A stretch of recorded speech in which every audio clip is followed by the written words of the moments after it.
Siapa yang diuntungkan dengan pembakaran lahan selain perusahaan yang tadi bisa menghemat?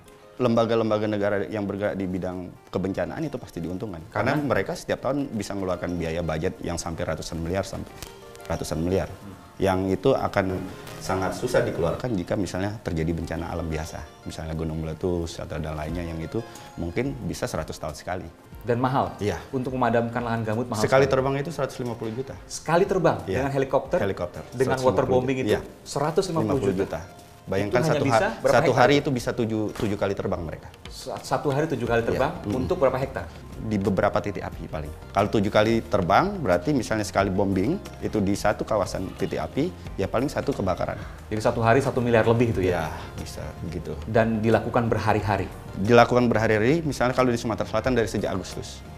Dari awal Agustus sampai sekarang berarti sekitar 40 hari ya. Penegak hukum? Penegakan kita tahu ya kondisi penegakan hukum kita di Sumatera Selatan ini di Indonesia lah ya, pada umumnya itu tidaklah bisa kita andalkan ya. Kita andalkan untuk bisa menegakkan hukum yang tidak tebang pilih, ya kan? Artinya bahwa kenapa tidak tebang pilih pasti akan ada permainan, ya kan? Nah, faktanya adalah beberapa misalnya kasus di 2014 kemarin ada beberapa perusahaan-perusahaan yang itu sudah ditangkap. Misalnya salah satu perusahaan tebu di Ogan Ilir, terus juga ada perusahaan tebu yang ada di Oki dan ada beberapa perusahaan di Muba. Yang itu kasusnya itu tidak lanjut.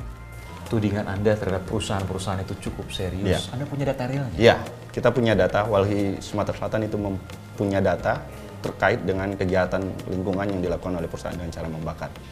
Di tahun 2012 kita sudah mengadukan itu. Tapi kasusnya tidak pernah naik. Tidak pernah naik? Iya, tidak pernah naik. Ada beberapa sekitar 9 perusahaan yang kita adukan waktu itu. 9 perusahaan dan tidak pernah naik? Ya, tidak pernah naik. Padahal bukti-bukti cukup? Cukup. Anda melaporkan mana?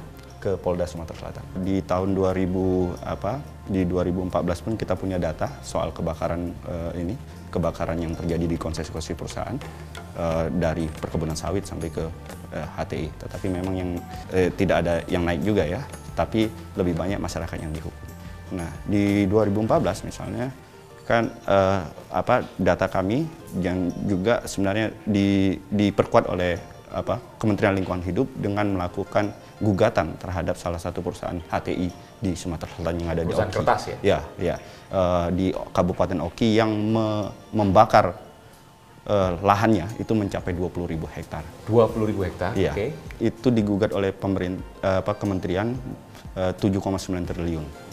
Dan sampai saat ini prosesnya masih berjalan. Perusahaan perkebunan kayu ini kita lihat bahwa setelah gugatan mereka disidangkan di ini memang terjadi di tahun ini itu tidak sedikit sekali ditemukan titik api, tidak seperti tahun kemarin. Setelah mereka dilakukan proses hukum, titik apinya sangat berkurang. Iya, sangat berkurang.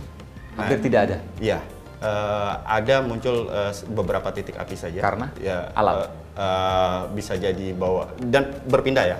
Jadi kalau kemarin di tengah, ini agak di pinggir, yang bersampingan dengan satu perusahaan juga yang satu grup dengan mereka. Artinya proses hukum berhasil untuk menekan titik api? Iya, betul. Itu yang kita selalu minta kepada Presiden atau kepada pemerintah bahwa pencegahan kebakaran hutan itu adalah dengan cara penegakan hukum, review izin, dan pembuatan sekat-sekat di kanal-kanal. Artinya kalau saya katakan permainan terlalu ringan, ini adalah mafia pembakar hutan? Iya, betul. Mafia pembakar hutan. Terima kasih, Mas Hadi Jatmiko telah memberikan waktu di program Aiman. Terima kasih, sama-sama.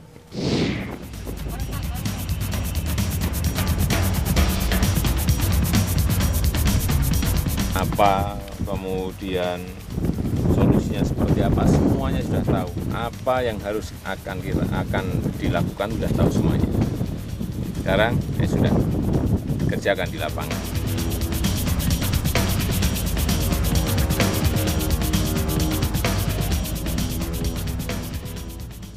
Saudara, saya datangi Gubernur Sumatera Selatan, Pak Alex Nurdin. Terima kasih Pak Alex berikan waktu di program Aiman. Pak Alex, sampai jalan kita Pak. Saya ingin bertanya kepada Bapak ini, kalau saya hirup udara di Palembang ini sudah agak tipis, tapi tadi pagi agak sempat tebal kabutnya Pak. Tapi bau-bau terbakar, kabut asap masih ada. Setiap hari seperti ini Pak? Ini baru mulai 26 Agustus. Oke. Yang 26 terus mencapai puncaknya awal September dengan ini cuaca udara yang ekstrim kering. Angin, ya. Angin kencang, ekstrim kering. Nah, saya inginnya mengapa bisa terjadi? Mengapa hanya Jambi, Riau, Sumatera Selatan, Kalimantan sebagian? Karena hanya provinsi ini yang memiliki lahan gambut yang luar biasa luasnya. Sumatera Selatan 1,4 juta hektar gambut. Luar biasa. Nah, gambut itu selama ini kalau musim hujan itu terendam di dalam air. Kalau musim kemarau, hujan berbulan-bulan tidak hujan, kering ya. Nah, kering inilah yang bisa menyusahkan kita. Tidak usah dibakar pun bisa terbakar dengan sendirinya karena gesekan angin dan sebagainya. Gesekan antar daun, sekali gambut terbakar tidak bisa dipadamkan. Kecuali dia terendam kembali, hujan deras terus-menerus selama 7 hari.